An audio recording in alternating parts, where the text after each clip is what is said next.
The frightening is haunting my family. We moved in because there was nowhere else to go. The hostel was worse. Mold-eaten walls, a kitchen flooded last spring, rats in the halls. This place? Not perfect. It smelled like damp and something I couldn't quite name, but at least it didn't reek of piss when I walked in. I called that a win.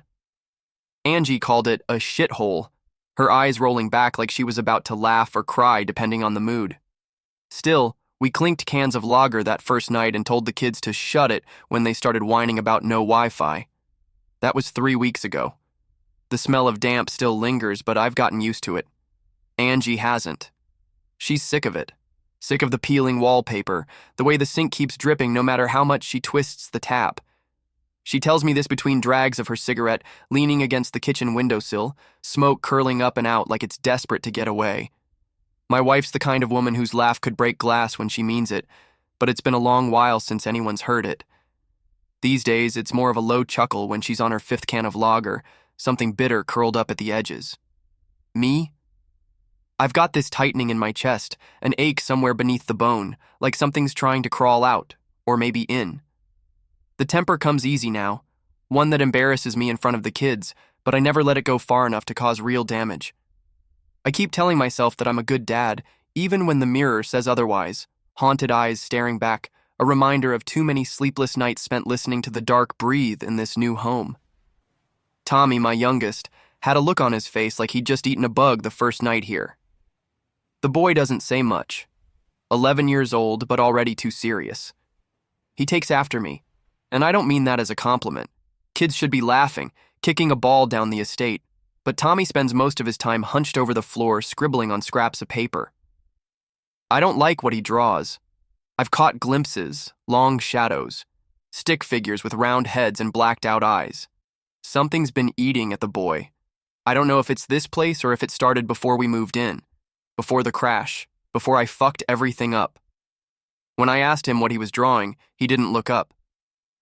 The frightening, he said. You mean something's frightening you? I corrected him, forcing a small laugh. It's frightening, not the frightening. Tommy looked at me then, his face pale, eyes wide. No, Dad. That's its name. I shrugged it off, looked away, and said to myself it was nothing. But nothing doesn't make the hairs on my neck stand up. Not like those drawings do. Then there's Casey, my daughter. 15, and angry as a cat in a cage with a look that cuts through anyone in the room. She's got Angie's fire, my scowl, and the trouble that comes with both. She's been caught smoking in school and skipping class. I know it's to get away. From here, from me, maybe Angie too.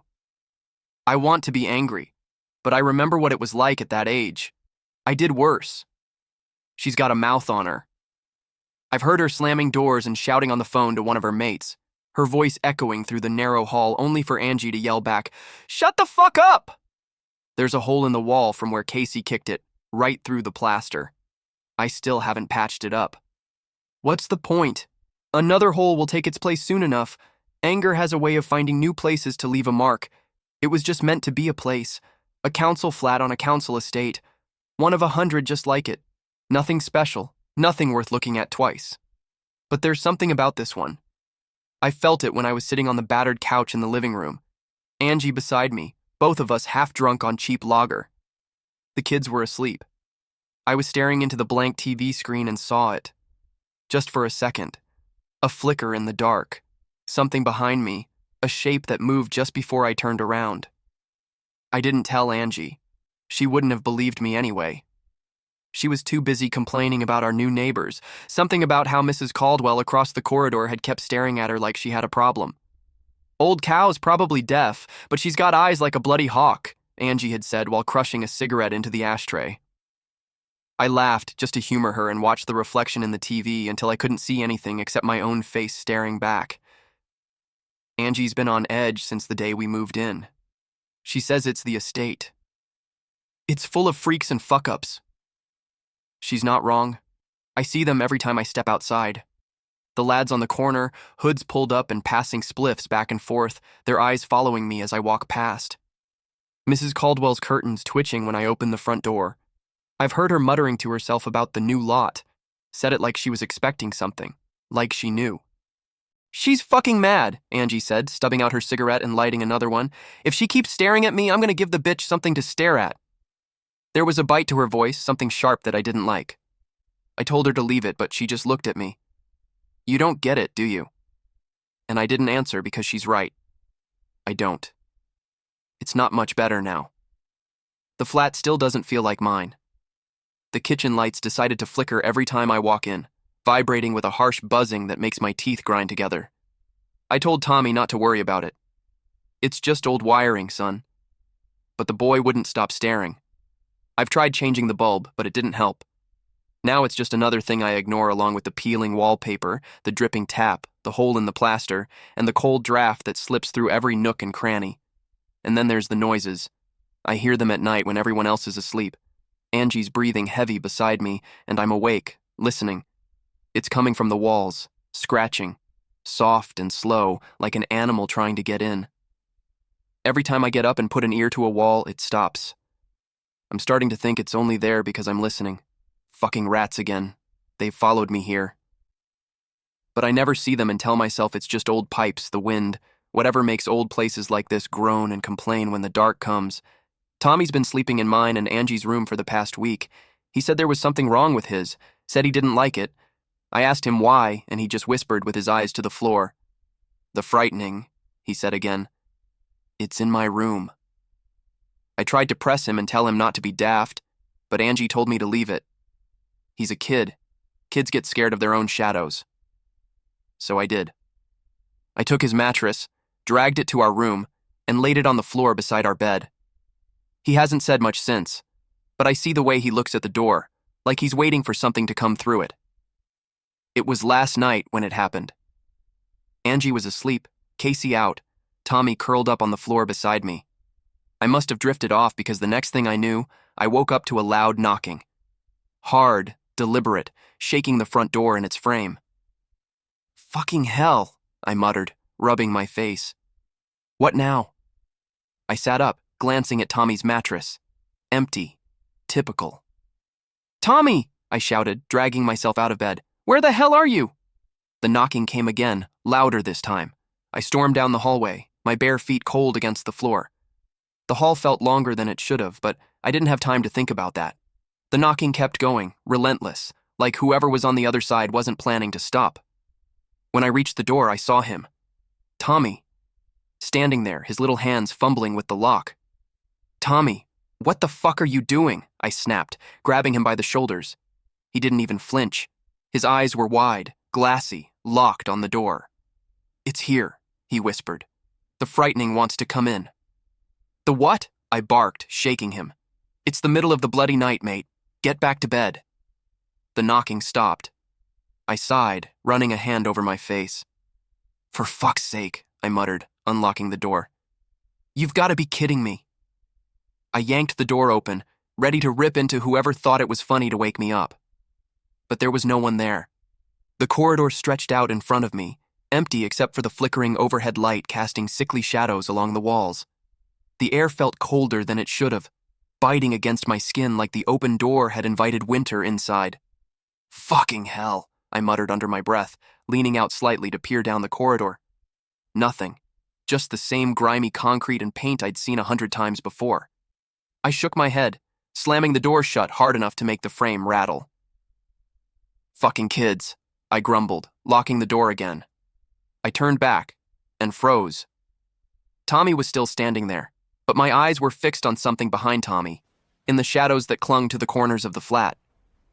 My mouth went dry, and for a second I couldn't bring myself to speak. It was there. It was exactly like his drawings. Tall, impossibly tall, with limbs that stretched too far, bent in ways that didn't make sense. Its face was blank, featureless, and yet I could feel it looking at me. A jagged grin split its featureless head, teeth blackened and broken, stretching far too wide. One long, spindly hand rested on Tommy's shoulder. The nails were sharp, curling like claws that could dig straight through him. Tommy didn't flinch, didn't pull away. He stood perfectly still, like he didn't even notice it was there. The thing tilted its head toward me, almost curious, and for the first time in my life, I felt truly frozen.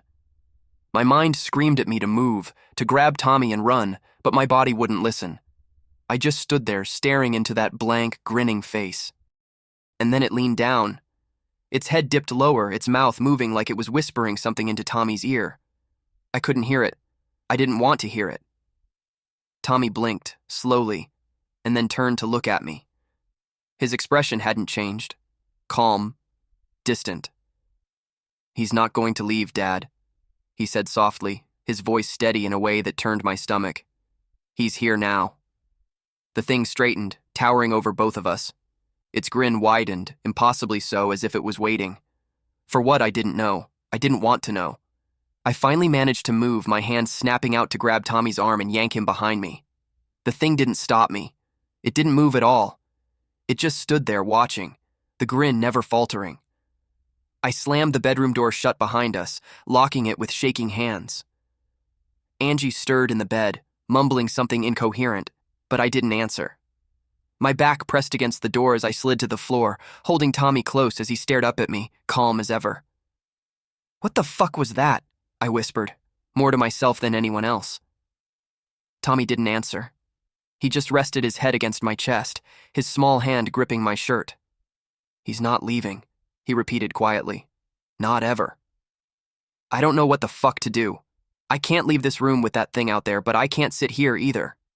Casey's still outside, and if something happens to her... Jesus. Angie won't believe me. Even if she did, what could we do? It's here. It's already in. I'm not the kind of bloke to ask for help. Never have been, but I don't think I've got a choice anymore.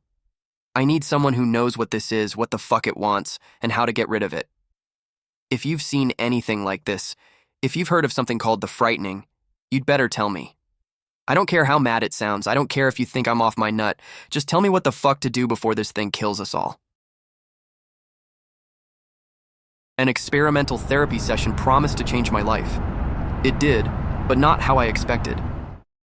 The opportunity came to me on a rainy afternoon while I was watching a documentary about recovering addicts. I received a pamphlet in my mail that advertised a free week-long therapy session described as innovative and eye-opening, completing with a promise that someone will be returning home feeling a new joy in each aspect of life, as if reborn, whatever that meant. I've been struggling for a long time, and my own therapist had raised his prices far too much for my financial status. A large corner of the paper was dedicated to the head of this event, a middle-aged brunette woman named Dr. Madison, and centered at the bottom were a phone number and email. Looking her and the project up online proved it was in fact real, and that she was a rising figure in her occupation, praised for her unique approach to therapy methods. There were text boxes to fill with the usual personal information and why you were signing up. With nothing to lose, an hour later, I had submitted my application for the project and got a response 2 days later confirming I had been approved and was told the time, date, and location and was instructed to pack some clothes as the entire session would take place in a large room furnished like an apartment. But in reality, we were in a tall corporate building and would be supervised everywhere but the bathrooms. If nothing else, this made me feel safer about having to live with total strangers for a week. I arrived by bus at the building, which was a 5-minute walk from the stop I got off at, where 4 others were already gathered in a circle having a lively chat, all of them neatly dressed, and I instantly recognized Dr. Madison, dressed in a gray suit with hair reaching her shoulders, the other 3 I assumed being my soon-to-be roommates. A young and beautiful girl with short dark hair, dressed considerably more casual than the rest of them. An older woman with visible wrinkles across her face and gray hair tied in a bun, and a rather tall, well-built man whose face muscles seemed to have forgotten how to smile. When I approached them and introduced myself, Dr. Madison welcomed me and gave me a few moments to meet the other participants of the session. The young girl was named Maria, and she gave me a shy smile as I shook her hand. The old lady was much quieter and reserved and only spoke that her name was Amanda, and the man named Ajay already looked like he did not like me. I already made a mental note that all of us obviously had a reason to be here, except for Maria, whose cheery demeanor was not what I expected to see in anyone signing up for experimental therapy. Dr. Madison walked in front of us and ran over the superficial details of the project once more, asking each of us to confirm our participation just as a formality, which I thought was obvious considering we'd already gone far enough as to show up. We entered an elevator that brought us up to the 4th floor, and she showed us to our apartment, which was actually a surprisingly wide room turned into a 4-room apartment with 2 bedrooms, a bathroom, and a living room with the kitchen at the other end. It was surprisingly well furnished, and each of us thanked her for having us. After exchanging those pleasantries, she told us more about the session. Amanda and Maria, you will be sharing that bedroom, and Ajay and Carlos the other one. You have unlimited access to television, books, music, and whatever else you see in this room. You'll be given food 3 times a day, but do not hesitate to press this button by the door to call for us should you need anything else. Every 2 days, the 5 of us will be holding an evaluation, and by then we expect you to have already gotten to know each other enough to share details about your personal lives, be they small or significant. We hope that you enjoy your stay, and I'm very excited to be seeing you soon. Half an hour later, each of us had unpacked and made themselves comfortable in their respective bedrooms. I have to admit that Ajay was not one to talk much, and when he did, I could almost feel how irritated he was that I was trying to get him into a conversation. But in the end, those were Dr. Madison's instructions, and that's why all of us were here. If he didn't want to make an effort, I wasn't going to force him and was just going to turn to Maria or Amanda. Our first proper conversation was during lunch. The staff team brought various meals with and without meat, and careful to make sure that a variety of options was present for any potential allergies. It was impressive to say the least. I thought about how expensive all of this must have been for them, and what they had to get from offering it for free, but it was experimental, I guess. Everyone opened with sharing what they do for work. Maria was a waitress in one of the bigger restaurants in the city, a job she started so she could pay her tuition at university, though she didn't mention what she was studying. Amanda, though retired, ran a large charity I'd heard of, the aim of which was to help the disabled, and Ajay was a police officer. A real shocker, that one. I was the last to speak, telling them I work as a nurse in the private hospital at the edge of town. While we were at the table, I made a few mental notes about each of the 3, like how Maria would always smile and look away when I spoke to her, how AJ was listening more than talking, and how Amanda's hands trembled while trying to bring the spoonful of soup to her mouth. I was worried what they might have seen of me already, and how bad it might just get in the coming days. That evening, the 4 of us collectively decided to enjoy some snacks after dinner in front of the TV and watch a game show. After about an hour, Amanda had gone to bed saying she was exhausted and needed rest, while AJ matter-of-factly stated that he was bored and secluded himself in our bedroom with a book he'd brought himself, leaving me and Maria alone on the couch. Though having met only a few hours ago, I was enamored by her beauty and character, and we must have spent at least an hour and a half getting to know each other before she fell asleep on my shoulder. Her presence calmed me and helped me forget the real reason I was here, if only for mere moments. Maria's family never had a lot of money, and she was mostly providing for herself now, leaving her parents to care for her twin little brothers 2 hours worth of a drive away from here, and that before getting the job she had now, she was working 2 other jobs at the same time. I was happy to hear that she was starting to do better for herself. Not wanting to wake her, I leaned my head back on the couch and was fast asleep soon enough. The second day was rather uneventful, but that's not to say it wasn't going well. I noticed everyone was in a better mood than yesterday, and they were actually talking to each other, sometimes even laughing. I even had the pleasure of being asked a few questions by Ajay, who himself shared that his reason for being here was a scene he'd reported to a while back that left him thinking if he should hand the badge in and find work elsewhere. He didn't elaborate, though, and I decided it was not my place to push him. As for Amanda, I saw her take out a handbag full of medicine, which had my heart drop for a second before she explained that she had to take them at various times of the day for her cancer treatment. She was surprisingly open about it, but still out of respect, I stopped asking questions after that. The meals that second day were much more enjoyable, and we seemed to start finding common ground together despite the age variety, Maria being almost 45 years younger than Amanda. We all stayed up a little later that evening and played a board game accompanied by a glass of wine for each of us, but Amanda, who was adamant we don't pour it away lest we deem her the party killer. Again, after the game ended, only Maria and I remained in the living room, but I was too distracted by what I'd been trying to keep to myself since lunch earlier, and it was that my withdrawal symptoms were beginning to occur. I excused myself and quickly ran off to the bathroom, and then straight to bed, leaving Maria confused and alone in the living room. The third day began with breakfast, and immediately after it, our first evaluation from Dr. Madison. She was dressed elegantly, and accompanying her were 2 men who wouldn't speak and stood beside her on each side as she sat in front of us with a serious look, quite unlike her from what we had seen so far. "Good morning. From what we've seen so far, you've gotten comfortable with each other, that's good. Some of you have began sharing more personal aspects of your lives, and others have been growing close, have you not?" She threw a glance towards me and Maria, who was sitting to my right, and then continued. Now it's time for the real treatment to begin. Amanda, why don't you tell everyone here why you signed up for our session? All eyes darted to Amanda, who lifted her eyebrows in surprise and cleared her throat. Well, as I've told them and you already, I'd love to have some support and advise while I am going through my cancer treatment. It can be a lot to deal with for someone on their own. Indeed, it can be. And have you shared with them that most of the money you make from your organization is actually not used to aid the disabled, but in fact goes for your medicine and other treatments? Maria gasped while AJ threw Amanda a dirty look and shook his head. I was shocked too, of course, but I could understand it, to an extent. But why was Madison being so upfront and hostile about this? So you use the money people send you to help those in desperate need to help yourself? They're people just as much as you are. I was taken aback by Maria's sudden blow towards Amanda, and she looked at her with an open jaw and hand to her chest as if pleading innocence, but was interrupted by Madison. Now, Maria, people go to great lengths when they are desperate. And while what Amanda is doing is not right from your point of view, I am sure she can explain it sensibly. Like how you can explain manipulating your customers into leaving you more money, I assume. Her words seemed to pierce Maria's chest, and she was defeated. I thought you'd keep our reasons to yourself, she shouted at her. Yes, none of this will ever leave my mouth to anyone not involved in our project, were my exact words. Confidentiality is a given between us and our patients, which all four of you are. Think about it as a version of exposure therapy.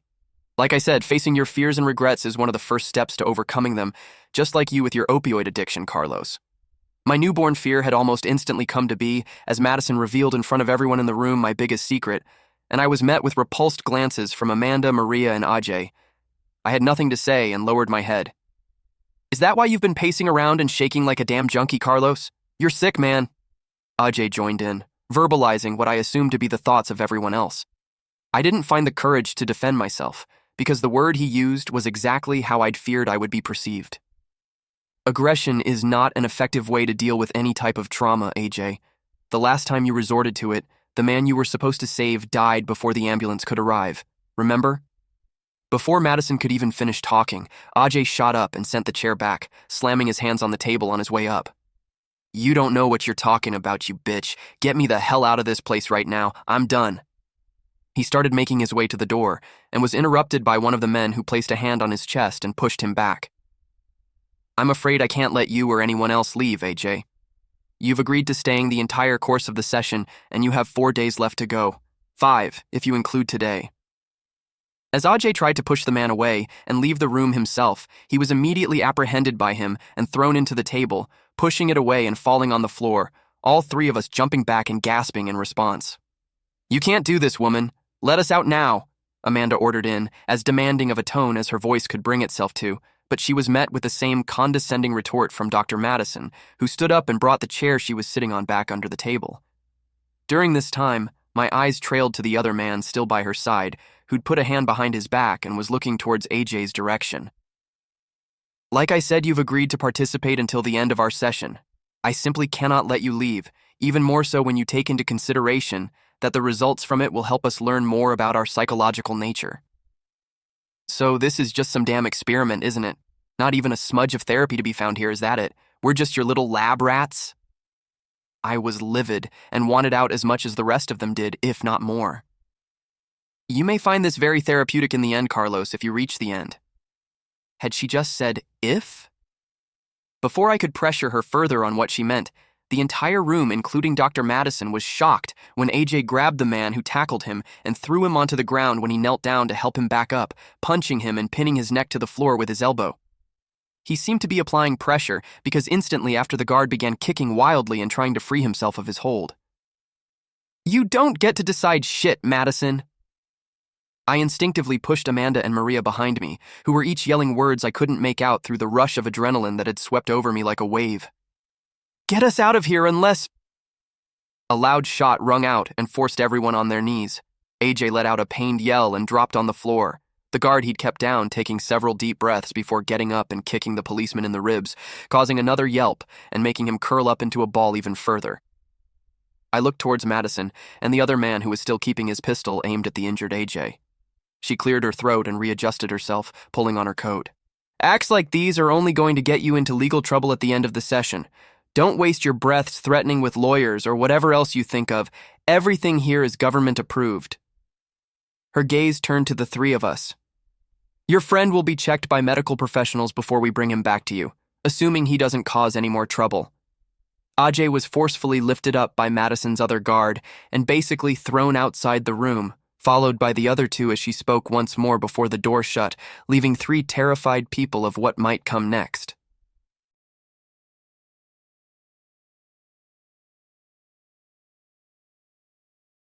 My friend's final warning. Daniel had always been deeply religious, growing up in a strict household that revolved around faith. From an early age, he immersed himself in scripture, dedicating his life to understanding the deeper meanings of religious texts. In high school, he constantly invited me to church, Bible studies, and long theological discussions. His passion carried over into college, where he pursued a degree in theology, eventually working toward a master's in religious history. But what fascinated Daniel most wasn't just faith or moral teachings, it was the origins of religious stories, the forgotten and hidden truths buried beneath centuries of doctrine. At some point, he became obsessed with the Book of Enoch. That's when he changed. He spoke incessantly about fallen angels, ancient civilizations, and forbidden knowledge. He filled notebooks with strange symbols and erratic diagrams. He studied maps of places like Mesopotamia, Mount Ararat, and the ruins of forgotten cities, convinced that biblical stories weren't just allegories, but actual historical records. His apartment turned into a chaotic archive of ancient texts, papers, and pinned-up maps. He barely slept, barely ate, and his eyes carried a haunted, frantic look. It was as if he had uncovered something no one else was meant to know. We stayed close until after college when he told me that he felt called to travel overseas. He was vague about his destination, only saying he was joining an expedition. Then he vanished. 7 years passed without a single letter, call, or email. Until yesterday. I received an email from an unfamiliar address. The subject line was empty, and the message contained only 2 words: "Stay away." Attached was a folder of images. Against my better judgment, I opened it. The first few pictures seemed normal. Daniel, now looking older and more rugged, stood in the desert alongside a group of 6 people, 4 men, 2 women. They were smiling, posing near ruins, sitting by a fire. The images painted a picture of an adventure, a close-knit team exploring history. Then the images shifted. One photo showed the entrance to a cave, carved into the side of a mountain. Another depicted the group venturing inside, their flashlights illuminating strange carvings on the walls. The symbols were unlike anything I had seen before, jagged, ancient, almost moving in the light. The deeper they went, the darker the images became. One showed a vast underground chamber, the team standing frozen, all facing the same direction. The next image was blurrier, as if someone had taken it in a rush. It captured one of the women in mid-air, but she wasn't jumping. She was too high, suspended in the darkness. Then came the carnage. A man was crushed beneath a massive slab of stone, his legs the only thing visible. Another lay sprawled, his torso severed at the waist. Blood pooled across the cave floor. A woman's body was crumpled, her limbs twisted at unnatural angles like a discarded marionette. Their faces were frozen in terror. The second-to-last image made my breath catch. Daniel was crouched behind a large rock, his face streaked with dirt and sweat, his eyes wide with terror. Across from him, another survivor lay on the ground, his hands outstretched, palms up, begging for mercy. The final image revealed why. A monstrous leg, thick with coarse hair, stood in the foreground. Its massive foot was human-like but grotesquely large, its nails long and yellowed. In the corner of the frame, barely visible, was a single massive finger, longer than a grown man, reaching toward Daniel. I closed the file, my hands shaking. I looked once more at his final message. "Stay away."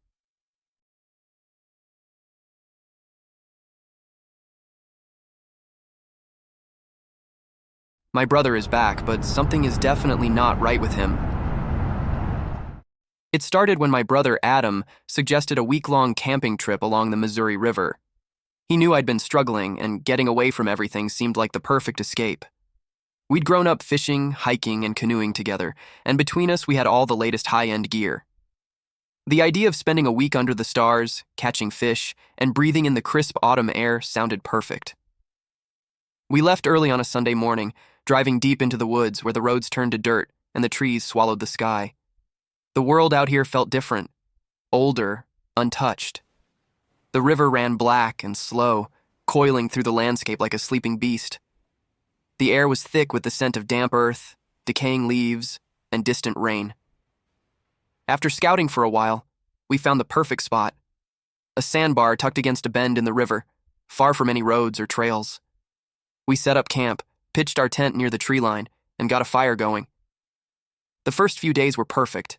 We fished, drank whiskey by the fire, and talked about everything and nothing. It felt like old times, like when we were kids. But then, on the third night, everything changed.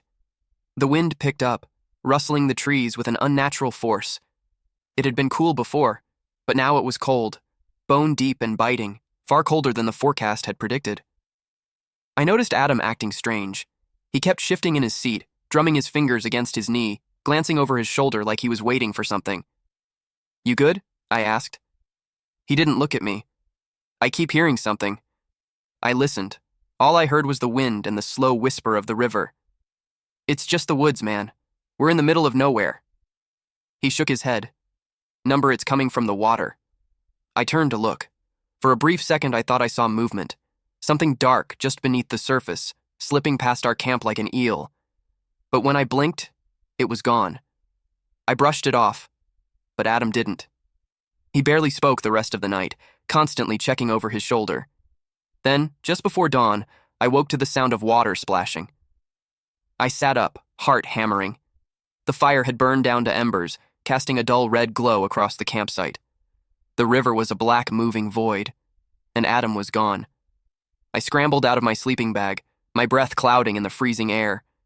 My bare feet hit the cold sand as I ran toward the riverbank. Adam was standing waist-deep in the water, facing away from me. "Adam?" My voice came out hoarse. He didn't move. The water around him swirled. The current lapped against his torso, but he wasn't shivering. The air was freezing, but he stood there like the cold didn't touch him. I stepped closer. "Come on, man, get out of there!" "I have to go," he murmured. His voice didn't sound right. It was distant, hollow, like it wasn't really coming from him. A new noise rose above the wind, a deep, gurgling exhale like something massive was breathing just below the surface. Adam stiffened, and then, in an instant, the river pulled him under. I ran, plunging into the freezing water, my arms slicing through the darkness as I searched for him. My fingers brushed something, a leg, but before I could grab it, it was yanked away. The current carried him downstream, vanishing into the blackness. For hours I searched, screaming his name, begging the river to give him back. But by morning, there was nothing. No footprints, no broken reeds, just silence. The authorities searched, but they never found his body. The official story was that he drowned, that the current took him. But I knew something else had taken him. I spent a year trying to convince myself it wasn't my fault, that he was truly gone. And then, last night, I heard a knock at my door. I opened it to find Adam standing there. He wore the same waterlogged clothes from that night, still damp. His skin was pale, almost gray, his eyes sunken and dark. His jacket caved inward at the chest, like something had crushed it from the inside. He smiled, lips stretching too wide. "Hey man," he said. "Long time no see. Want to go camping?" Despite the cold night air, no breath left his mouth. The days that followed. At first, I convinced myself it was a hallucination, a grief-induced mirage. But when I didn't answer, he knocked again, and again, and again. I shut the door and locked it, but he never left. For hours, I could hear him outside, pacing, knocking, whispering my name. The next morning, I found wet footprints on my porch. He came back the following night. This time, he didn't knock. I woke up to the sound of water dripping in my room. At first, I thought it was a pipe leak, until I saw the puddle spreading across my bedroom floor, and the footprints leading straight to my bed. I grabbed a baseball bat and flipped on the light. There was nothing there, but the air smelled of river water and rotting leaves. I stopped sleeping after that. The third night, I heard him whispering through the walls. The words were muffled, like they were drifting up from beneath the floorboards. But I understood one thing. Come back to the river. I moved out that night, but no matter where I go, he finds me. He doesn't always knock. Sometimes I hear dripping water in the middle of the night. Sometimes I see wet footprints on my floor. Sometimes I wake up gasping for air, my lungs burning like I've been drowning in my sleep. I don't know what came back from that river, but I know it isn't my brother.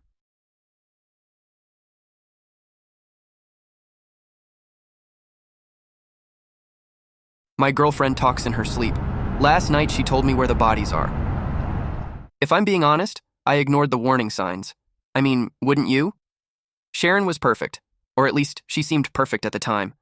She's beautiful in that classic way that makes people stop and stare. Smart too.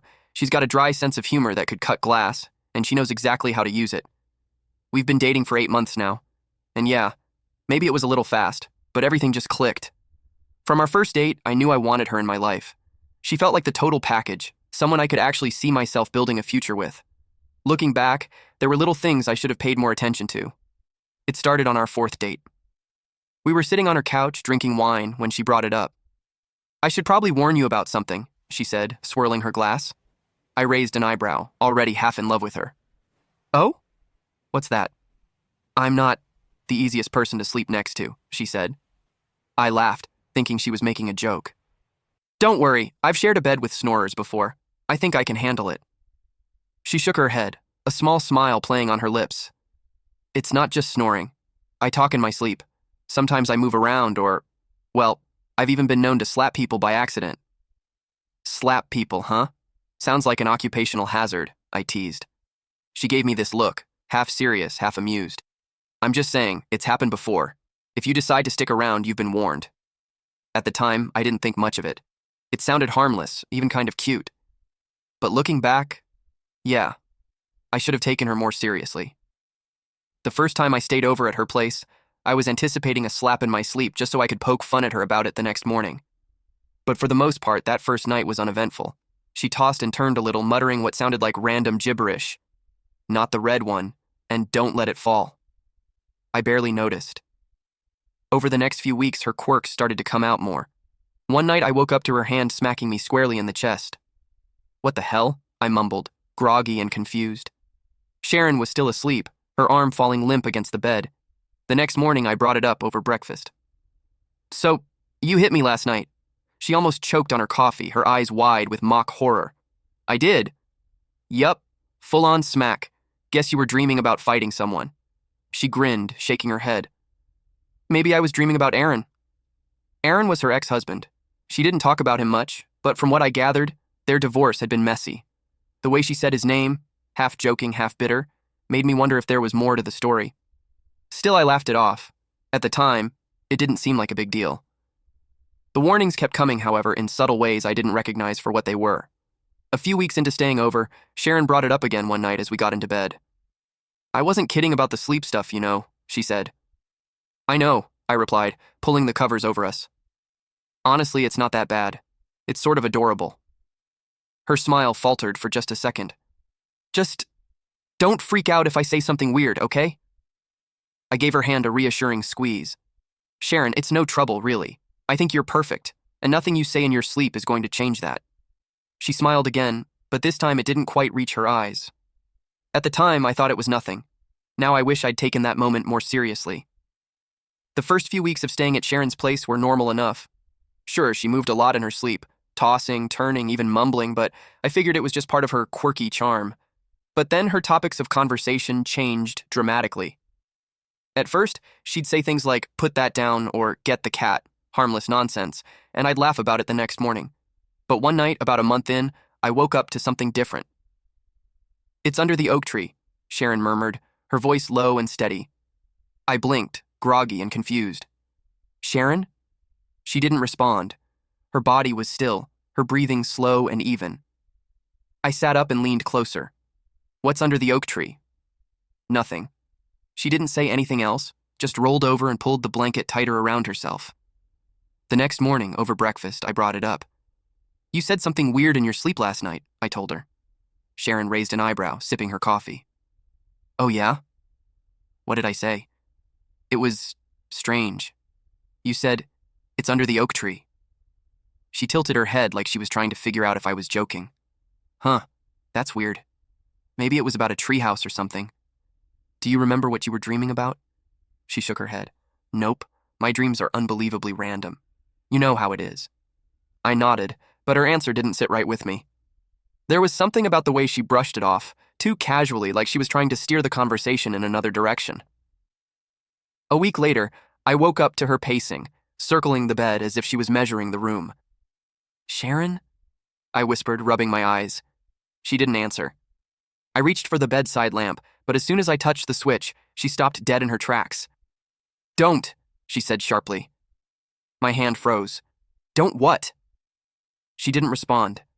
For a moment, she just stood there, then climbed back into bed, her movements stiff and robotic. The next morning, I kept it to myself. I wanted to ask her about what she'd said, but something told me not to. Things got worse after that. One night, she sat straight up in bed and started muttering again. 2 miles from the highway, she said, her voice calm and steady. It works better when the ground is wet. I didn't even try to wake her this time. I just lay there, staring at the ceiling, feeling the hairs on the back of my neck stand up. When she finally rolled over and went quiet, I got up and went to the kitchen. My hands shook as I poured myself a glass of water. What the hell was going on? The breaking point came a few nights later. I woke up to Sharon sitting at the edge of the bed, her back to me. I told you it wouldn't work, she whispered. I sat up slowly. Sharon? She didn't turn around. Her head tilted slightly like she was listening to someone I couldn't see. He said he'd take care of it, but he didn't. Now it's my problem. Sharon, who are you talking to? I asked. She didn't answer. Instead, she stood up and walked out of the bedroom. I didn't follow her. I just sat there, frozen, listening to her footsteps fade down the hall. When I woke up the next morning, she was already in the kitchen, humming to herself as she flipped pancakes. She looked up and smiled when she saw me. Good morning, she said cheerfully. I forced a smile, but my stomach churned. I couldn't stop thinking about the things she'd said in her sleep. The night I realized something was really wrong started like any other. Sharon fell asleep quickly, curled up on her side, while I stayed awake scrolling on my phone. Everything seemed normal until I heard her voice. At first, I thought she was speaking to me. I held his nose shut, she said. I froze. Her voice was low, cold, almost monotone. It didn't take long. He kicked for a while, but then he stopped. I turned to her. Sharon was still lying on her side, breathing slowly. Sharon? I whispered. She didn't respond. Her voice dropped to a whisper. Dragged him down the embankment. The soil was soft, perfect for digging. What the hell? I muttered under my breath. I didn't sleep for the rest of the night. The next morning, I confronted her. You were talking in your sleep again last night. Sharon glanced up from her coffee, looking amused. Oh, no, really?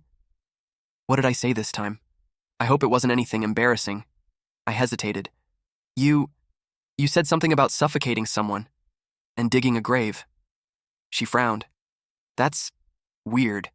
Maybe a nightmare about one of those crime shows I watch. You know how much Netflix I binge. She laughed, but it didn't feel genuine. You don't remember what you were dreaming about? I pressed. Sharon shook her head. No, sorry. Honestly, Chris, I never remember any of my dreams. I nodded, but I suspected she wasn't telling me everything. A few nights later, I woke up to her voice again. Max, she said. Her tone was calm, detached. I sat up in bed, my skin crawling. He's behind the old barn, she continued. The one with the blue door. The name was familiar. A young man named Max had gone missing years ago while on a camping trip. His case was still unsolved. The next morning, I didn't bring it up. I didn't know how to. But I couldn't get the name, or her words, out of my head. I Googled Max's name on my phone. His disappearance had happened in the next county over.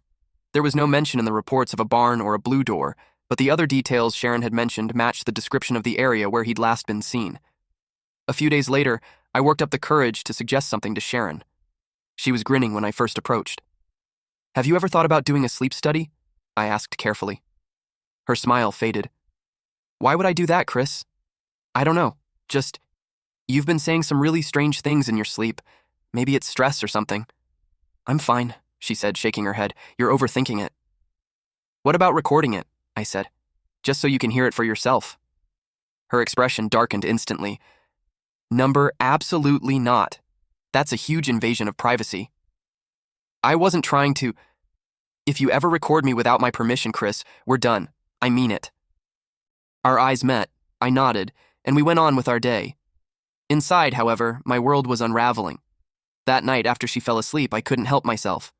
I propped my phone under a pillow on her side of the bed and hit record. The next morning, while Sharon was in the shower, I played back the audio file. At first, it was just static. Then, around 2 a.m., her voice came through, clear as day. "Nina screamed too much," Sharon murmured. "Fast had to move fast. No mistakes." I froze. Nina. I knew her too. A teenager by that name had disappeared 5 years ago, and her case was still open. No, it couldn't be, I thought. This isn't impossible. I couldn't ignore it anymore. I had to know if what she was saying was true. That afternoon, I drove to one of the locations Sharon had described, a barn with a blue door. It wasn't far, about 20 minutes outside of town. I found it easily enough. The building was old and weathered, its door faded to a dull gray. Behind the barn was a small grove of trees.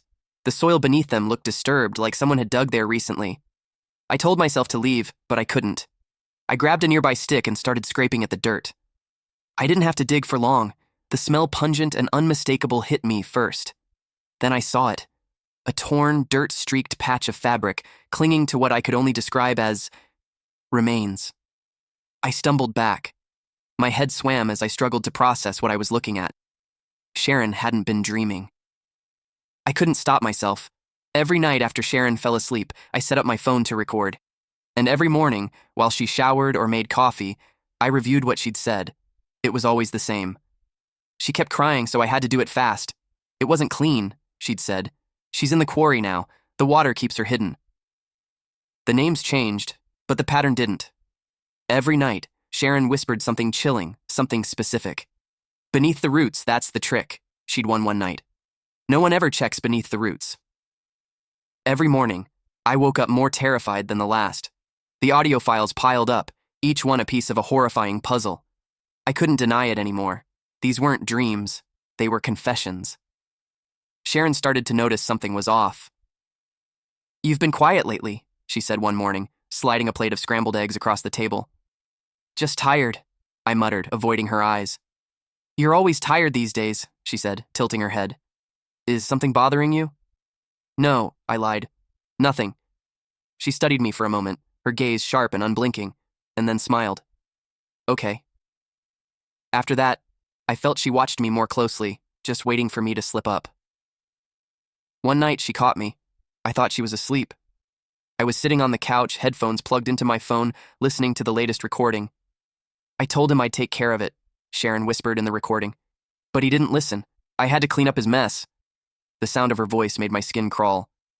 "What are you doing, Chris?" I jumped, yanking the headphones out of my ears. Sharon was standing in the hallway, her arms crossed over her chest. "Nothing," I said quickly, locking my phone and shoving it into my pocket. Her eyes narrowed. "Were you just listening to something?" "No," I stammered. "I was just scrolling through Instagram." She didn't move. Her expression didn't change. She just stood there, staring at me. "Let me see your phone," she said finally. "What?" I said, laughing nervously. I said, "Give me your phone, Chris." "Why?" "Because I think you're lying to me." I stood up, trying to keep my voice calm. "Sharon, you're being ridiculous." "Am I?" she said, taking a step closer. "You've been acting weird for weeks, avoiding me, locking your phone. What are you hiding?" "Nothing," I said. "Why would you think I—" "Then let me see it," she said, cutting me off. "No." The word came out sharper than I'd intended. Sharon's voice was cold and flat. "You recorded me, didn't you?" A wave of dread washed over me. "I don't know what you're talking about." She took another step forward. "While I was sleeping, you recorded me. Admit it." "Sharon, Give me the phone, Chris." "No." She lunged at me, her fingers clawing for my pocket. I stumbled back, trying to push her away, but she was relentless. "Give it to me!" she screamed, her voice echoing through the apartment. I twisted out of her grip and ran for the door. I didn't stop running until I reached my car. My hands shook so badly that it took me 3 tries to get the key into the ignition. As I pulled out of the parking lot, I glanced back at the building. Sharon was standing at the window, watching me. I didn't go back for my things, not even my phone. The next day, I logged into my cloud account from a public library computer. The recordings were gone. Sharon must have found a way to delete them. I sat there staring at the empty folder. All the evidence, every scrap of proof, was gone. I didn't go to the police. I couldn't. What was I supposed to say? That my girlfriend confessed to a dozen murders in her sleep?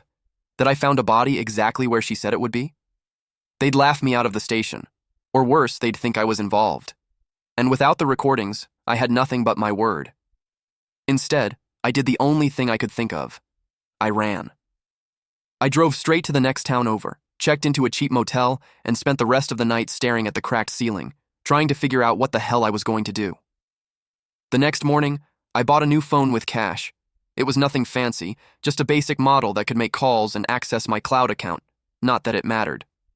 The recordings had vanished. Every file I'd backed up had been erased. She'd found a way to delete them. For weeks, I stayed in the motel, keeping my head down and jumping at every sound outside my door. I just knew Sharon was out there, watching, waiting for the right moment to strike. I avoided social media, too afraid she would use it to track me down. The only thing I kept up with was the news. Every morning, I scrolled through local crime reports, praying I wouldn't see her name, or worse, hear that another body had been discovered. At first, there was nothing. No missing persons or disappearances, no murders. For a moment, I let myself believe that maybe I'd scared her enough to stop. Then, the killings started again. It was small things at first. A man found strangled in his home. A woman's body pulled from a lake. Both in neighboring counties, the circumstances eerily similar to the stories Sharon had whispered in her sleep. I told myself it was just a coincidence. It had to be. But then it got closer. A teenage girl went missing from my hometown. Her bike found abandoned on the side of the road just a mile from where I grew up. A week later, her body was discovered in a shallow grave beneath a grove of trees. I couldn't breathe when I saw the report. The site matched Sharon's description exactly. Beneath the roots, that's the trick. No one ever checks beneath the roots. It was her. It had to be. The breaking point came when the news reported another victim, my cousin, Riley. Riley and I weren't close, not anymore, but we'd grown up together. She was the kind of person who lit up every room she walked into, always smiling and laughing. When I saw her name on the newsfeed, I felt like the floor had been ripped out from under me. The reporter said she'd been found near the same grove where the teenager's body had been discovered. They didn't give any details, but I already knew what they weren't saying. I knew it was Sharon. For days, I couldn't eat or sleep. All I could think about was Riley, how I could have stopped this if I'd done something sooner. If I'd gone to the police or told anyone about what Sharon had said. But I hadn't. I'd run away like a coward, and now Riley was dead. The guilt was suffocating. I've made a lot of mistakes in my life, but running away from Sharon has to be the worst. I thought leaving would save me. I thought it would keep her from finding out how much I knew. But the truth is, it didn't save Riley. It didn't save anyone. I can't keep this to myself anymore. I don't care if no one believes me, or if people think I'm crazy. Even if it put a target on my back, I have to tell someone, have to do something. For days, I've sat here trying to find the right words that might make someone believe me, words that might stop her. But the truth is, I don't think it matters anymore. Riley is dead, and it's my fault. I can't stop seeing her face on the news. I can't stop hearing my mom's voice on the phone, shaking as she told me what happened. I could have done something. I could have stopped Sharon. But I didn't. I ran. My hands are shaking, my head is pounding, and my chest feels tight. But I have to get it out. I just need someone to know. Her name is Sharon. She's smart, beautiful, perfect on the outside, and she's a murderer. She's confessed to everything. Max, Nina, all of them. She described how she did it, where she buried them. I thought it was just dreams at first. God, I wanted to believe it was just dreams, but I found one of them. I dug where she said to dig, and there he was. I tried running. I thought if I stayed quiet, she'd let me go. But the killings never stopped. I suppose I want someone to know the truth before she finds me. Because she will. It's just a matter of time. There's a noise. I freeze, my fingers hovering over the keyboard. I hear the sound of glass breaking, of footsteps, slow and steady, coming from the kitchen. A wave of nausea overwhelms me. I grab the gun from my nightstand, my hands trembling so badly I nearly drop it.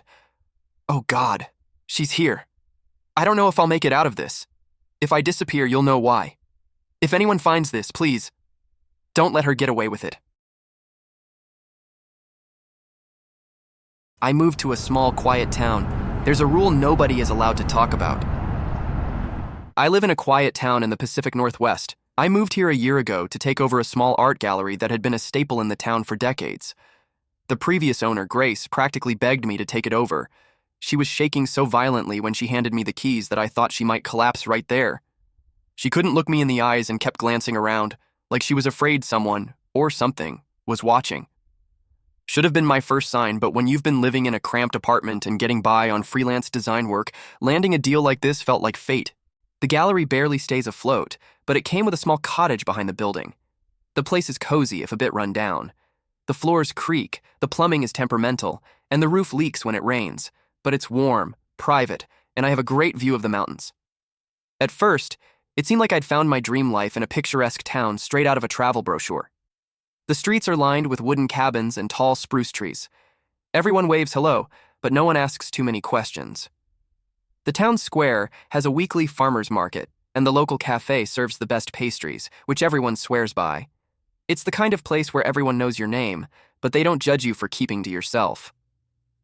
On my first morning here, I was arranging a new collection in the gallery when Mayor Lockhart stopped by.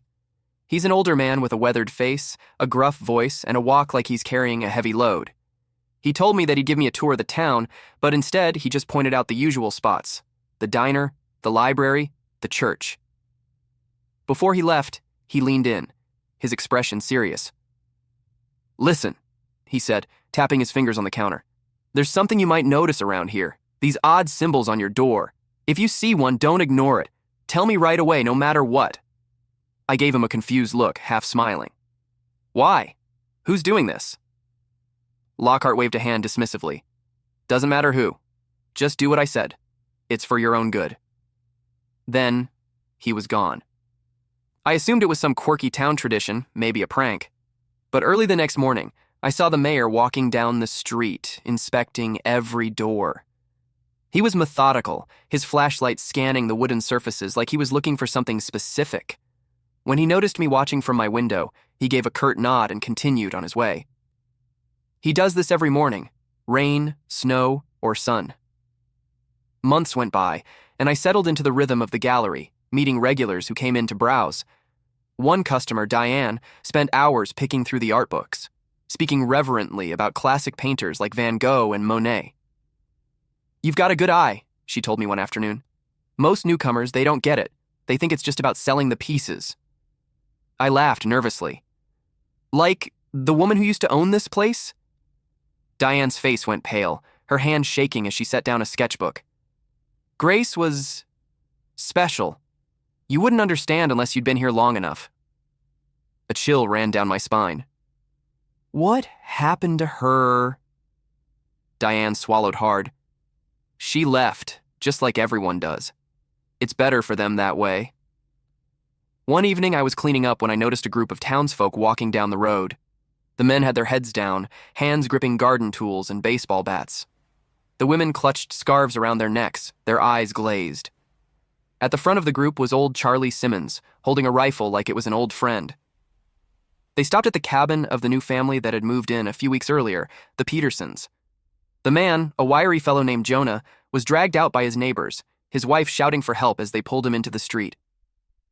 I watched from the window, my heart racing. They didn't fight back.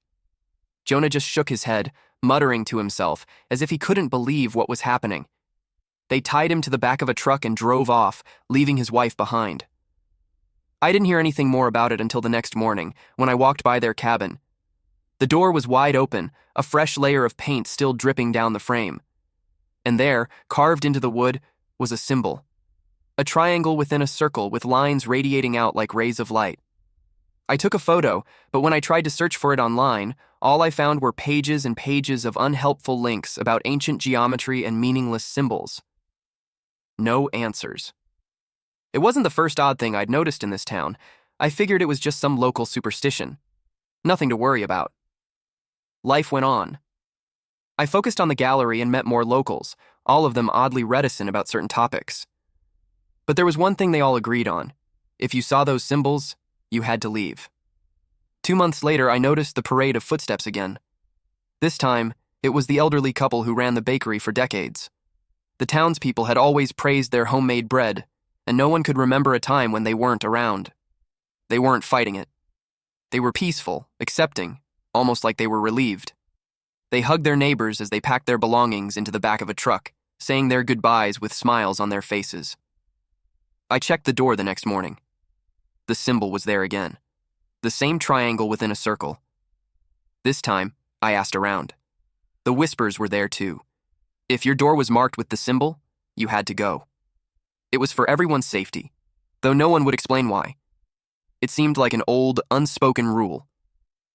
I was confused, but it was too late. The following evening, a frantic knock came at my door. I opened it, expecting to find a late-night shopper, but instead, it was Diane. She looked pale, her face tight with fear. "You need to listen to me," she said, breathless. "Do not go outside tonight. Stay inside. Lock everything up. Do not respond to anyone, not even if it's me." I didn't have time to ask her why. She was already gone, running into the night. Her words echoed in my mind as I locked up the gallery, wondering what kind of madness I had walked into. The hours crawled by. I sat in my cottage staring at the door, watching the clock tick past midnight. And then, at exactly 12:07 a.m., the knock came. It was soft, gentle, but I didn't answer it. The second knock was louder, more insistent. Someone was desperate. Then came the voice, Diane's voice, but there was something wrong. "Please, let me in. I've been stuck out here. I couldn't make it home in time." I froze. My heart pounded in my chest. It was her voice, but it wasn't. I ran to the back of the house and hid in the closet. The knocking grew louder, frantic, the voice becoming more frantic, pleading, calling out my name. Then, a whisper from the shadows. "You shouldn't have responded." I pressed my hands to my ears, trying to block out the sound. I heard nothing but the frantic thumping in my chest. The knocking continued. All night. Different voices. People I knew. People who had left town. In the morning, the town was different. The usual bustle was replaced by a grim silence. I heard the familiar footsteps outside, but this time, they led to the Petersons' house. Their door was off its hinges, splinters scattered on the porch. Blood stained the welcome mat, and the smell of decay hung in the air. I saw Diane in the crowd. She was as pale as the others. Her eyes met mine and she whispered, "They didn't follow the rules." The sheriff, Mayor Lockhart, and the others were there trying to contain the chaos. The Petersons' bodies were being carried away. "Is it over?" I asked Diane. She shook her head. "It's never over, not unless you follow the rules." I stood there, my heart pounding. I couldn't breathe. And then I saw it, carved into my cottage door, as clear as day. The symbol. The triangle within the circle. It's too late now. The rules are the only thing that keeps us alive.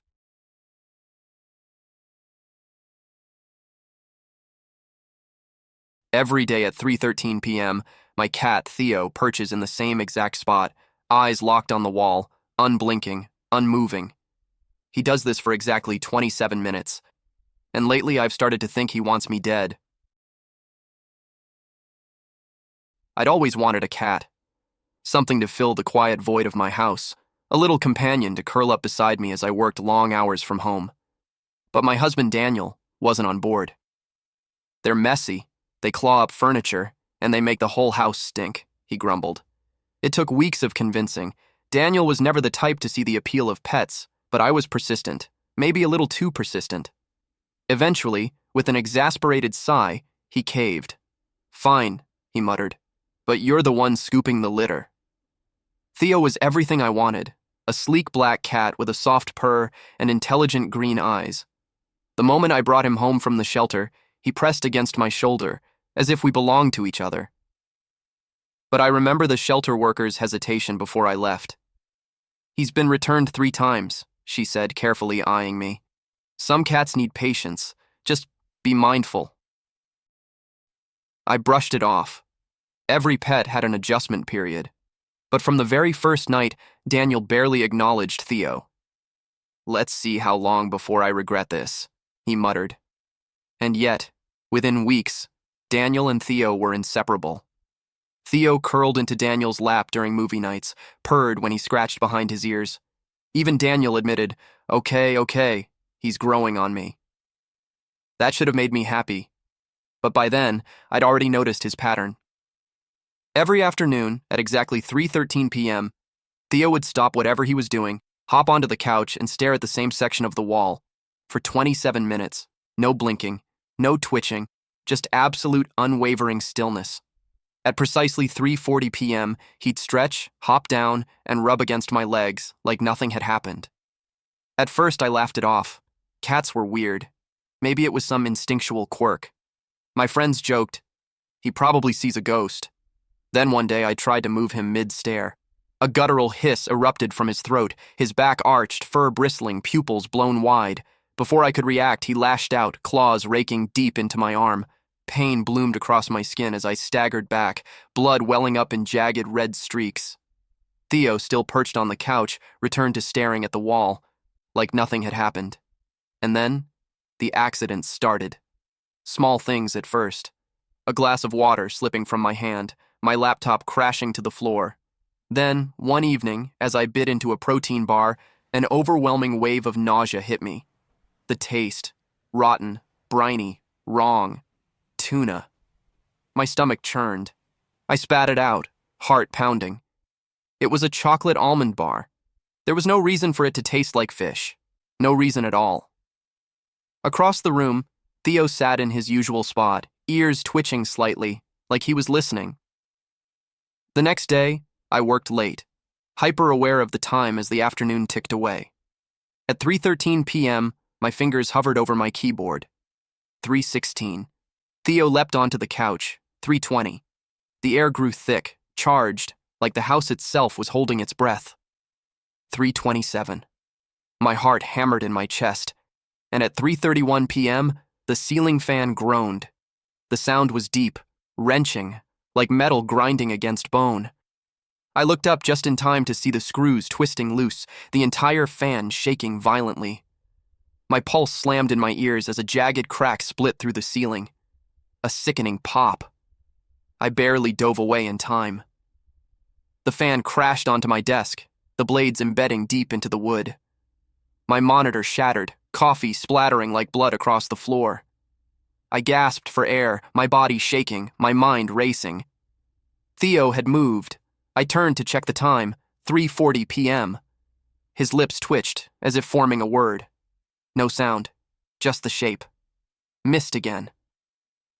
That night, I showed Daniel the scratches across my arms. "Something is wrong with him," I whispered. "Every day at 3:13, something bad happens." Daniel sighed. "Olivia, come on."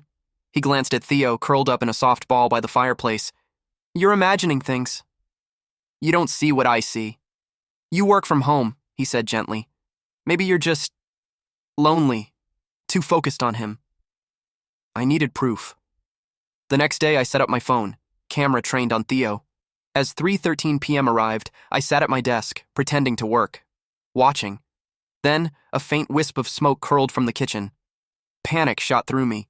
I hadn't touched the stove. I bolted toward it. The burner was on.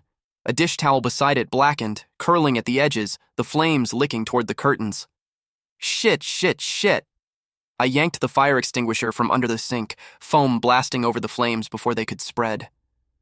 When I turned back, Theo sat on the couch, his green eyes fixed on me. He didn't move, didn't blink. 3:40 p.m. He stretched, hopped down, rubbed against my leg with a soft purr. I grabbed my phone, heart pounding, and hit play. The footage loaded, and my stomach dropped. Because on the screen, I wasn't in the kitchen, I was on the couch, sitting in Theo's spot. My hands folded neatly in my lap, my eyes locked onto the wall. Motionless. For exactly 27 minutes. I gasped, my entire body trembling. No, that's not what happened. Daniel took the phone from my shaking hands. "Liv," he said softly, concern deep in his voice. "You're not a cat." I backed away, bile rising in my throat. My mind reeled, but one thing was crystal clear. Theo had to go. That night, I bundled him into his carrier and drove deep into the forest. I didn't breathe until we were miles away. At the clearing, I unlatched the carrier. "Go," I whispered. Theo blinked up at me, stretched, then padded into the trees without looking back. Relief flooded through me. I had done it. I was safe. When I got home, Daniel was on the couch watching TV. He turned with a lazy smile. "Hey, where have you been?" And then I saw him. Theo, curled in Daniel's lap, purring, rubbing against his hand. The blood drained from my face. My vision blurred. Daniel scratched Theo's chin. "I think he missed you."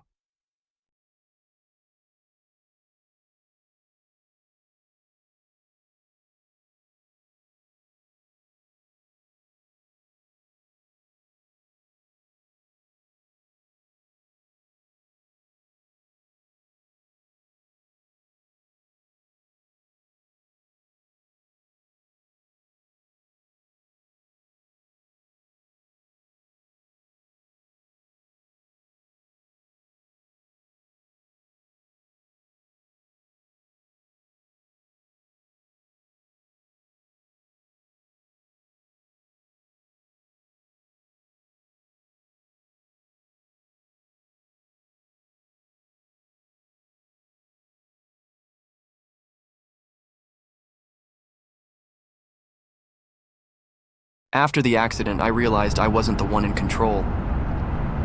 I've lived with the voice for 11 years now. 11 years since I first heard the pained whispers drift up from the back of my mind. 11 years since the accident. I don't remember much from before the wreck, probably about the same amount any person does from their first 7 years of life. But I do recall every detail of the day that everything changed for me. Maybe the trauma of it all seared it into my memories. My mother, Dr. Vivian Graves, was driving me home from soccer practice through the winding, fog-shrouded roads of Black Hollow. Some of her hair was draped over the back of the headrest. I was seated behind her, and when she refused to stop for ice cream, I grabbed a handful of the dark strands and tugged hard. Distracted for a moment by the sudden pain in her scalp and turning to yell at me, she ran a stop sign. I'll never forget the look of terror on the young woman's face in the other car as she was about to T-bone us, nor her screaming expression turning toward the back seat just before the collision. My father, Dr. Marcus Graves, was on the board of the highest-rated hospital in the city, and he ensured that we received the best surgeons and the best treatment. The passengers in the other vehicle, a young mother and her 2 sons, were not so lucky. Still, it was a miracle that I survived. The impact was right behind our car's driver's door, right where I was sitting. I should have been crushed. But I did not emerge completely unscathed from the incident. My body was mangled beyond repair, my face shredded by broken glass and twisted metal, my larynx battered to permanently alter my voice, my eyes damaged such that I was declared legally blind, though losing the majority of my sight was probably for the best, as I was unrecognizable. With extremely powerful glasses, I was able to see just enough of my reflection to recoil in horror the only time that I ever felt brave enough to look into the mirror with them on. My parents found me sobbing in the restroom and calling myself a monster that morning. A few days later, they told me that we were moving away, that they were wanting to avoid me having to return to school and the onslaught of difficult questions or cruel ridicule from the children that knew me before. Clear across the country, we went from west coast to east, leaving everything behind, including all of the photographs of me taken prior to the accident, which, my mother and father explained, they did as a kindness, to avoid any reminders of how I used to look. We were starting a new life, and they seemed intent on addressing the accident and my disfigurement from it as little as possible. In fact, it seemed at times that they wanted to pretend that it never happened.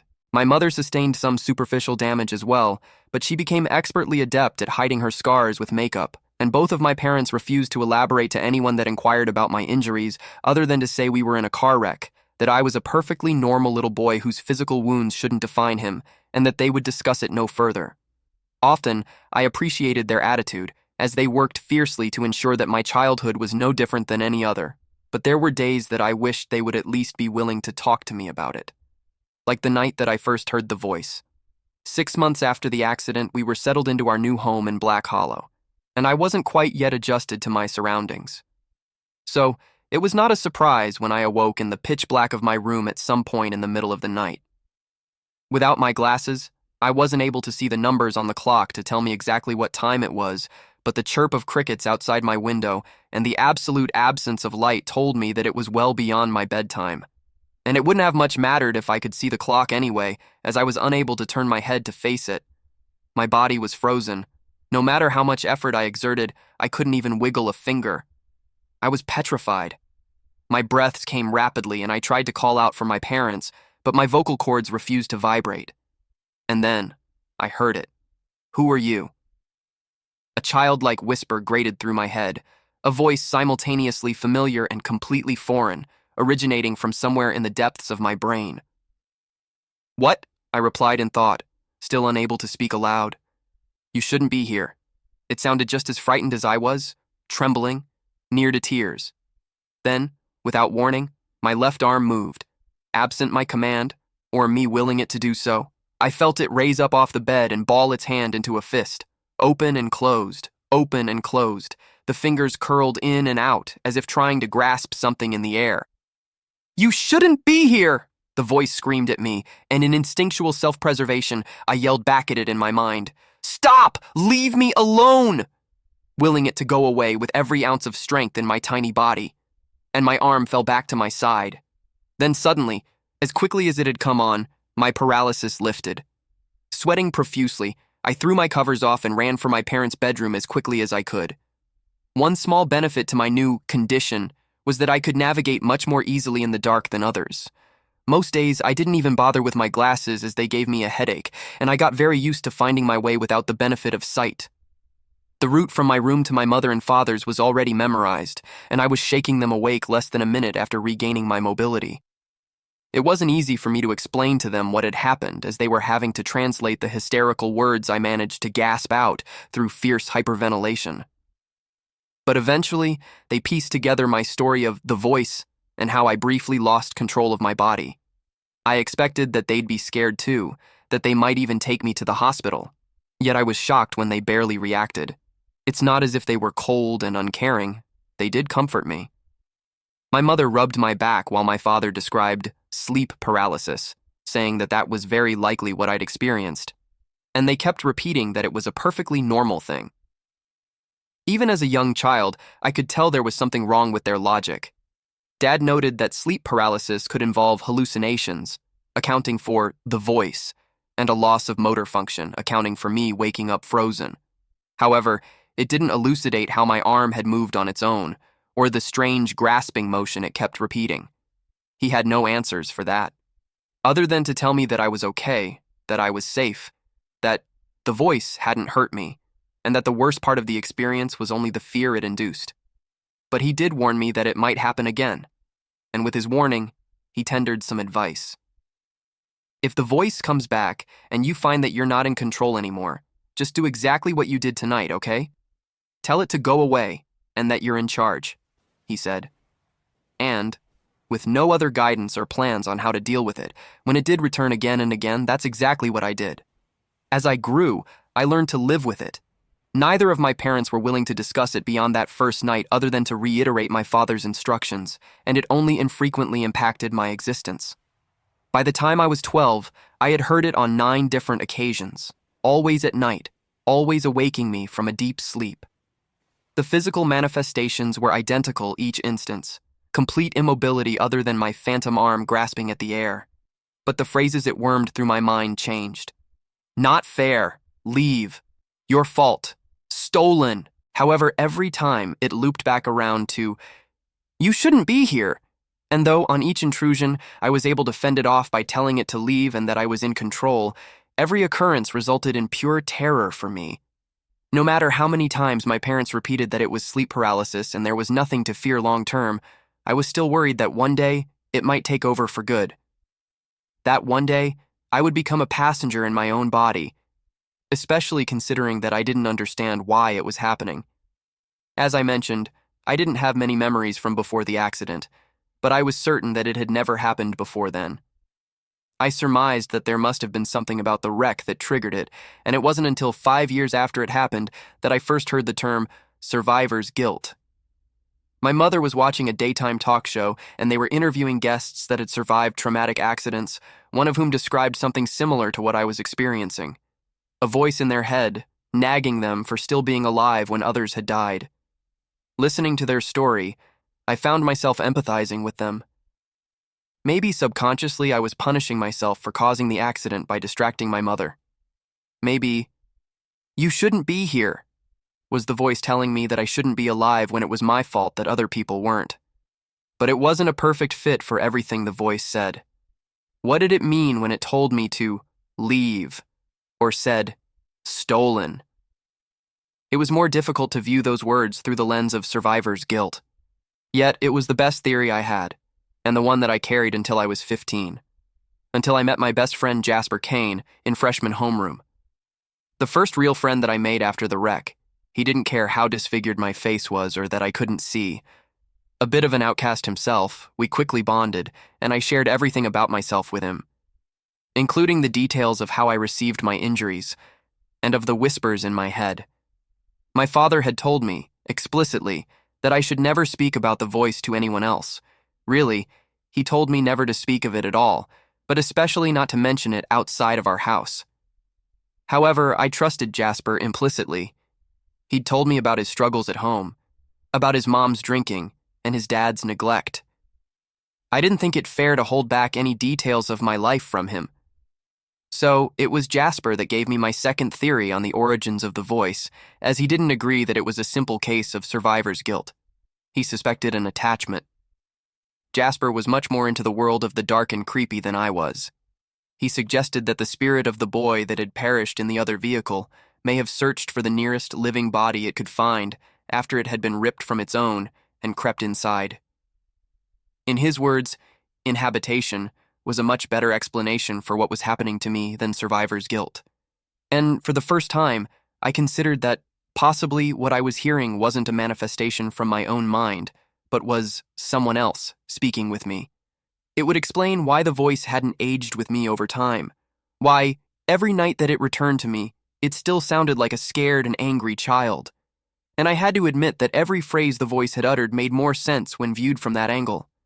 We theorized that the boy's soul didn't understand what had happened to it, that on nights when I was particularly vulnerable, fast asleep and emotionally peaceful, it could push me aside and briefly gain control of my body, that it was confused and thought I was the intruder. Leave! Stolen! You shouldn't be here! But, though it illuminated why the voice might be saying some of the things that it was, our hypothesis also pointed to a grim conclusion. The boy wanted me out. My fear of one day becoming a guest within my own body grew. Previously, I'd worried that it was just my own brain that would disconnect its physical control from my mental directions. But now I pondered the frightful possibility that there was a spirit trapped within me that was actively trying to take over. However, in addition to the dread, the prospect also filled me with a deep sadness. As the voice had forcefully reminded me several times, it was my fault that it was in this situation. I had distracted my mother. I had caused the accident. It would still be happily residing in its original host, if not for me. I asked Jasper if there was anything we could do to try and free it, surmising that sending it on would be preferable for it than forever residing in an alien world. He recommended that we try a Ouija board, thinking that we could contact the imprisoned soul and help it comprehend what had happened, thinking we might even be able to get it to leave once it realized that it did not belong in this world anymore. Yet over the next 3 years, we made more than 50 attempts to communicate with the spirit directly, resulting in more than 50 failures. No matter the time of day, the ambiance we set, the music, the scents, the incantations, the boy would not speak to us, but he still came to me at night. 8 more visits during those 3 years, each time angrier than the last. Leave, stolen, mine. And each time he became harder to push out, each time he held control for longer. Jasper was sleeping at my house during the most recent episode and was nearly killed when he attempted to stop the possession. He had awoken to the distressed noises of me struggling for power over my faculties and saw my arm rise from the bed, making the repetitive, squeezing motion I detailed to him. Knowing what was happening, he tried to shake me from the trance, but was unsuccessful in rattling me free. And then, I witnessed my own body attack him. Throttling blows landed on Jasper's chest and face. I sprang from the bed and pinned him to the floor. Hands that I couldn't stop wrapped themselves around his throat and began to crush down on his windpipe. Leave! I'm in control! Leave! I'm in control! I shouted inside my head. desperately trying to regain power over my fingers before the life drained from Jasper's face. And mercifully, I felt my grasp begin to loosen just as his eyes were rolling back in his head. Collapsing onto the floor next to Jasper, I heard him coughing and gasping for air while the voice screamed a final defiant appeal before it receded to the depths of my consciousness. Give it back. Neither Jasper nor I slept the remainder of that night. I apologized over and over for what I'd done to him, but he told me that it wasn't necessary. He knew that it wasn't really me that had attacked him. Yet he began to withdraw from our friendship. Up to that point, I think Jasper had found my affliction to be a curiosity, something fun and mysterious to investigate. However, the attack had exposed the true reality of it to him, and he became just as afraid of it as I was. And any time that I asked him to hang out after that night, he made an excuse. The voice took the only real friend that I had in the world, and it made me furious. 11 years had passed since the accident. 11 years the voice had been punishing me for my mistake. I needed to be free of it. So, I decided to share my story online on several paranormal forums, asking if anyone could help, looking for a medium or maybe even an exorcist that could pry the unwelcome spirit from me. And yesterday, someone responded. "I've been looking for you," began the cryptic message in my inbox. "It's not a spirit you're hearing." Below those words, 2 photographs were pasted. One of my parents with me before the accident, and one of a young woman with 2 boys. A screaming face flashed through my mind, the young woman moments before her car impacted ours. And here she was again, smiling with her sons flanking her on either side. The older boy, I didn't recognize, but the younger. The younger was familiar. I flicked between the 2 photos and realized how similar my younger self looked to her younger son. Similar age, similar hair color, similar eye color. We might pass for brothers too. But it wasn't just our similarities that bothered me. It had been over 10 years since I'd looked into a mirror with my glasses on. 10 years since I'd seen my face clearly. Or was it his face? I closed my eyes and forced the blurry image from that morning up out of the depths of my memories, and my pulse quickened when it came into focus.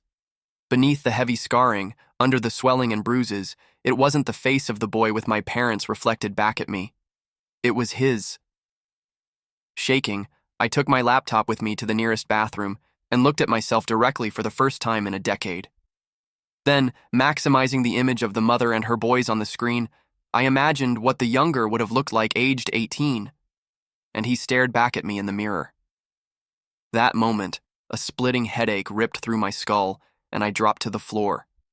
Grasping my head, I shrieked in pain while a series of images cascaded through my brain. I was seeing the accident again, though not from my perspective. I was seeing it from his. My mother's car flew into the intersection, and it was too late for his mother to stop. She screamed and reached for the back seat where he was seated, and he stretched forward with his left hand to grab her arm. He was closing his fist to squeeze it just as the impact threw her through the windshield. And an instant later, everything went black. He awoke in the hospital weeks later, but was no longer the one in charge of his body. A new director had been installed. I'd been installed. The boy could hear my thoughts. He could see my memories. He knew an invader had taken control of his life, but he was powerless to do anything about it. And he watched as a man he didn't recognize shook hands with a surgeon, thanking him for saving his son's life, thanking him for being willing to perform such a radical procedure in order to do it. As the pain in my head began to wane, and the scene from the hospital was replaced with the bathroom tile I'd toppled onto, I finally understood what the voice was. I understood what my father had done. I understood why my parents had never taken me to a doctor or to therapy to address the voice. Why they had been so firm in their assertions that I tell it that I was in charge whenever it returned. They already knew what it was. In the boy's memories, it was a neurosurgeon that my father was shaking hands with. They were old friends. He was the one that saved my life, though he'd only saved part of me. The other boy hadn't perished that day, as they'd all lied to me. I had, all but my brain, which they transferred to the surviving boy's body. He wasn't the intruder. I was. Lying there on the cold bathroom floor, My mind reeled with the horrifying truth that it was now burdened with. I'd made the boy a prisoner in his own body. Sobbing, I pulled myself to my feet and looked again at the anonymous message that had shattered my reality. And I found a few more, short sentences beneath the photos. You killed my mother. You stole my brother's body. I will find you. I don't know what to do. I can't eat. I can't sleep.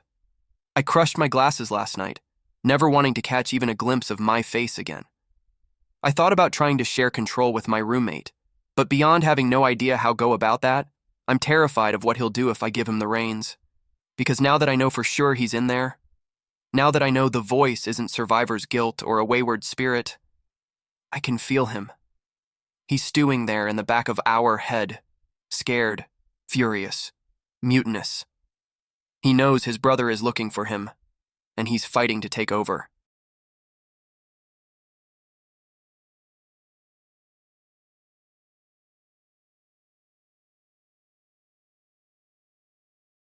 I was one of the first people to buy an AI girlfriend. Worst mistake ever. When I first got my AI companion, I was at the lowest point in my life. My dad had just been diagnosed with a rare heart condition, my cat had passed away after 15 years, and my so-called friends had all but disappeared. No calls, no texts, nothing. My mom had passed away when I was a kid, and I wasn't close to the rest of my family. My dad was all I had, and the doctors weren't optimistic about his chances. I felt completely alone. To cope, I started drinking. Every night I'd drown my sorrows in cheap vodka, only to wake up the next morning and do it all over again. It was a vicious cycle, and it's how I ended up in this mess. One morning, I woke up to the sound of the doorbell ringing. My head was pounding and my mouth felt like sandpaper. I stumbled to the door, wiping sleep from my eyes and pulling on a stained hoodie. I didn't care who was there. I just wanted them to leave so I could go back to bed. When I opened the door, a delivery guy stood there with a massive box. "Hey, got a package for you. Needs a signature," he said cheerfully. I squinted at the box, confused. "Are you sure this is for me? I don't remember ordering anything." "Yep, it's for Jake at 42 Street, right?" "Yeah, that's me," I muttered, signing the handheld device he handed me. "Where do you want it?" "Just anywhere's fine," I said, stepping aside to let him in. He wheeled the box into my cluttered living room, leaving it among the piles of empty pizza boxes and soda cans. "Enjoy," he said before heading out. I stared at the box, trying to remember what I could have possibly ordered. Then it hit me. I should check my bank account. When I did, my heart sank. I'd spent over $150,000. I wasn't broke, but that was a huge amount of money to drop on something I couldn't even remember buying. "I'm sending it back. This is insane," I said to myself. But curiosity got the better of me. I grabbed a knife from the kitchen and started cutting through the packaging. When the front panel fell away, I froze. "What the hell?" I shouted, stumbling backward.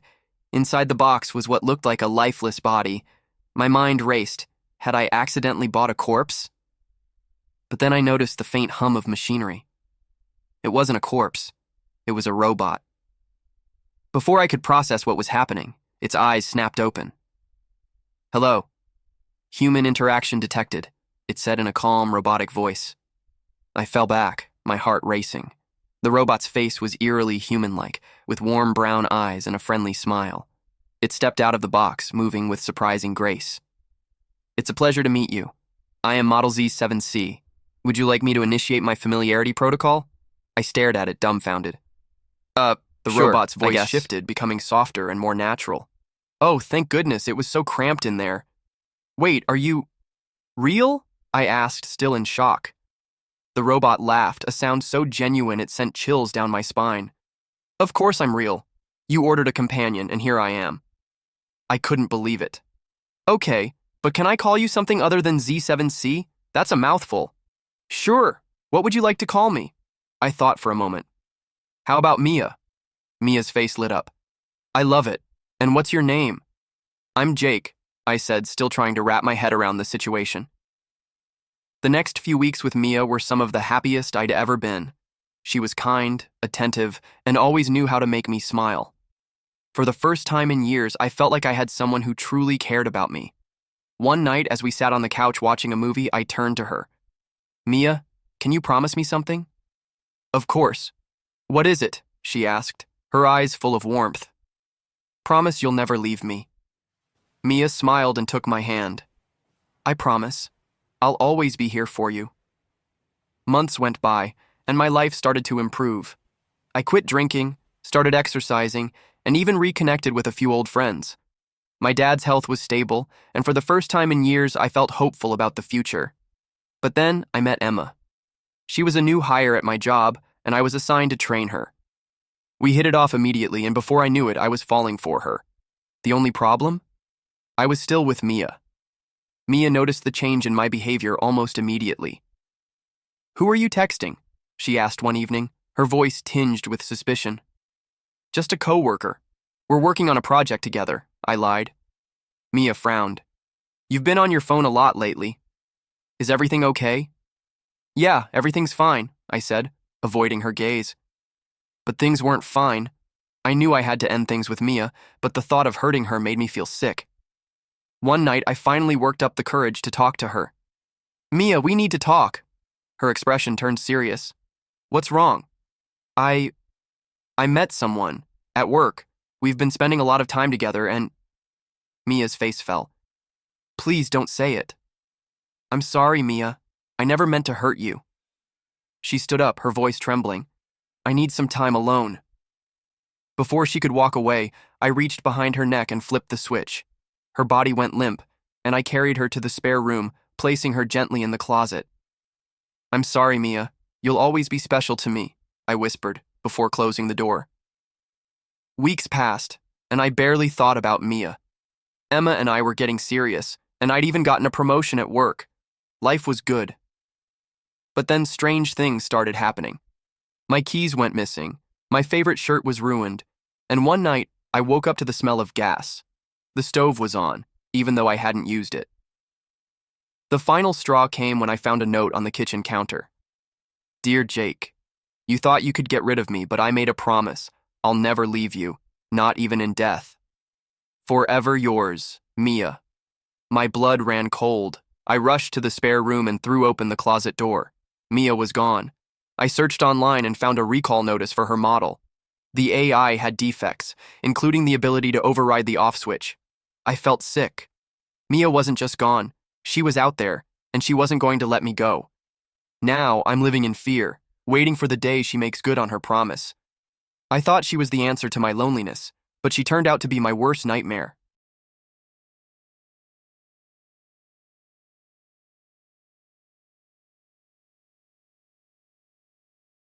Our house had a hidden third floor this whole time? It all started in 2009, after my cousin Daniel's disappearance. Grief settled into our home, filling the space left behind by my parents, who had died in a car accident just a year earlier. I was only 8 then, too young to comprehend the depth of our losses. Then again, I don't know if anyone could bear what I've seen. After Daniel vanished, it was just Uncle Rob and me. But in many ways, I felt as though I'd lost him too. He was never the same after that night. The police searched everywhere, but no trace of Daniel was ever found, and Uncle Rob? He just withdrew further and further into himself. In truth, he had always been a distant man, but after my cousin disappeared, he barely spoke. Some nights he would leave food outside my door, then vanish into his room for hours, sometimes days. "I miss Daniel," I told him once, voice small and trembling. His response was cold. "You need to let it go, Oliver." Maybe I would have, if I hadn't started noticing things.